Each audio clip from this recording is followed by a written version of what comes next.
Hello all, BL Carter here, hoping that you're doing well and working on your puzzle one piece at a time. Today I wanted to talk briefly about zebras and horses. I've had several people ask me why I'm so fond of zebras, and if you've seen on some of my social media, I tend to post pictures of zebras, and actually that happens to be the photo that's on my YouTube channel as well right now.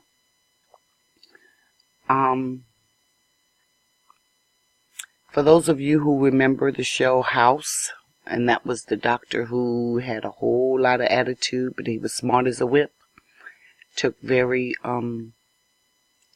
different approaches to problems, but more often than not got them solved in a reasonable time frame. On Dr. House, one episode, and I can't remember the episode, and it's been some time now, he made a comment about a particular diagnosis for a patient, and what he shared with the patient, actually he was stumped as to the problem, and then he made the comment about it's a zebra, and some of his assistants were questioning, well, what does that mean? What does a zebra have to do with anything? And so he explained. When you hear hoof prints coming, you assume it's a horse. You hear 4 hoof prints, you think it's a horse. Off in the distance, it has the shape of a horse. And that far, depending on how far away it is, you can't see the color, but your assumption is that it's a horse. But then once you get up on it, you realize it's not a horse, it's a zebra. So, and I wanted to highlight that. From afar, it sounds like a horse. It looks like a horse, and so the assumption is that a horse, and then people will treat it that a horse is coming. And I know we've heard, to go back to another saying we oftentimes hear, if it looks like a duck, sounds like a duck, it's a duck. Well, I'm here to tell you that's not always the case. Just because it looks like a duck, sounds like a duck, if you're not close enough to it to know for sure, it may not necessarily be a duck. When it comes to zebras and horses, same thing. From a far away, it looks like a horse. Hoof prints sound like a horse. You think it's a horse. When you get up on it, or when it gets up on you, you realize it's a zebra and not a horse.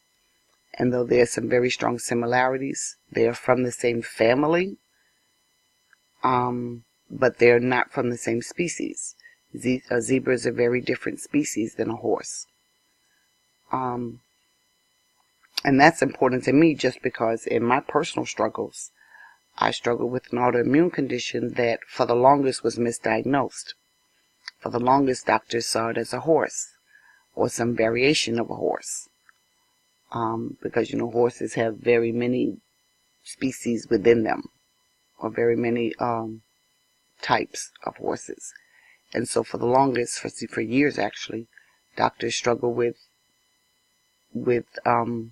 labeling my condition as a horse, if you will.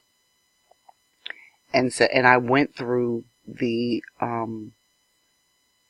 almost trauma, I guess you can say.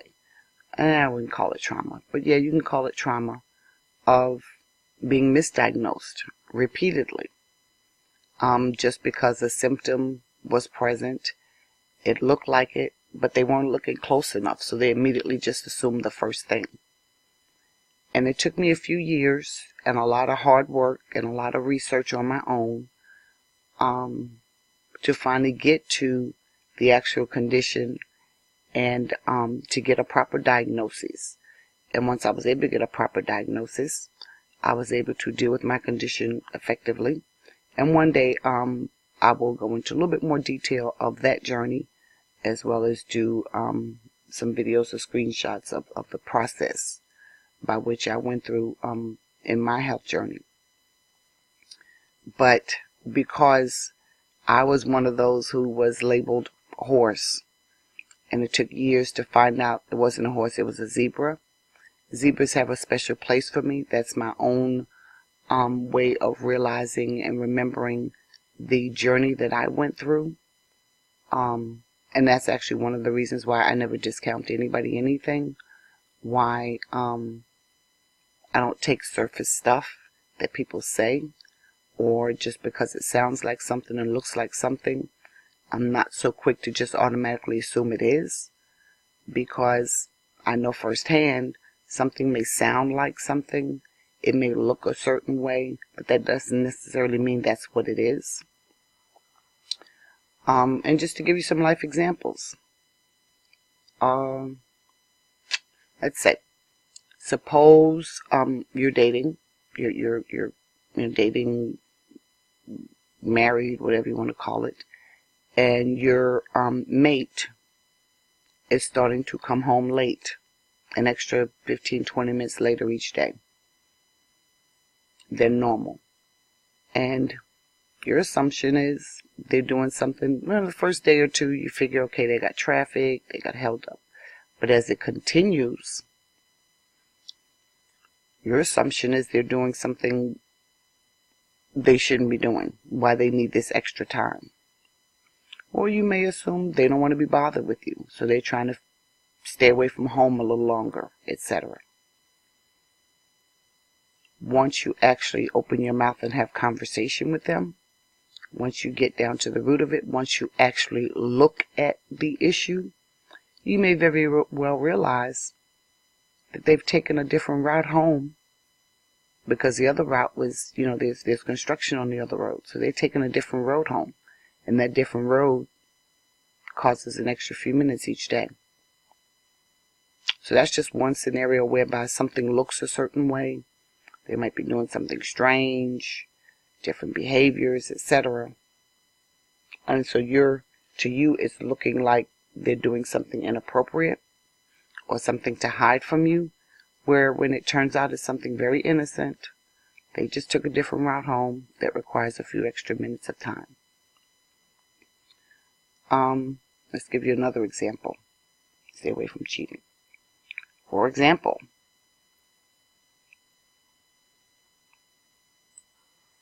what about heart attack? Take it from the medical perspective this time around. A heart attack oftentimes can you would think someone's having an anxiety attack or indigestion, etc.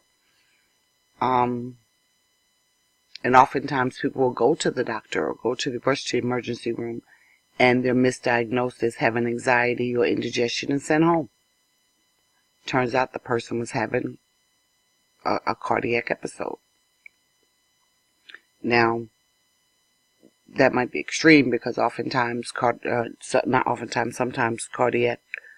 episodes lead to death, but that's just the stark reality of it, where we mistake one condition for another. We mistake one thing for another because the symptoms are very similar, because it sounds like it, it looks like it, and we labeled it, and we didn't take the time to get up close on that thing and really, really look at it and do everything we can to make a proper assessment. Our patient winds up possibly dead. So that's the importance of zebras to me personally, and that's the answer. A couple of people had asked that question, and I've shared it with one or two privately, and since it's come up again, I just decided, you know what, I'll just put it out there and give you all something to think about. Use it in your daily lives. I use it as a reminder, of my personal journey, my personal health journey, but then I also use it as a reminder to look further into things, to not just accept what someone says or shows me immediately as truth, because there's always more to a story, and I've learned to look at it a little bit more in depth before I actually give it a label or give it a name or make a decision or take an action, because taking an action with bad information could be detrimental to me, whomever else is involved in the situation. So keep that in mind, and as we go forward in life, let's just remember, when we're looking at something, is it a zebra or is it a horse? Have you taken the time to identify whether it's truly a horse or is it in fact a zebra, mimicking a horse? Take care, be well, and continue to work on your puzzle one piece at a time.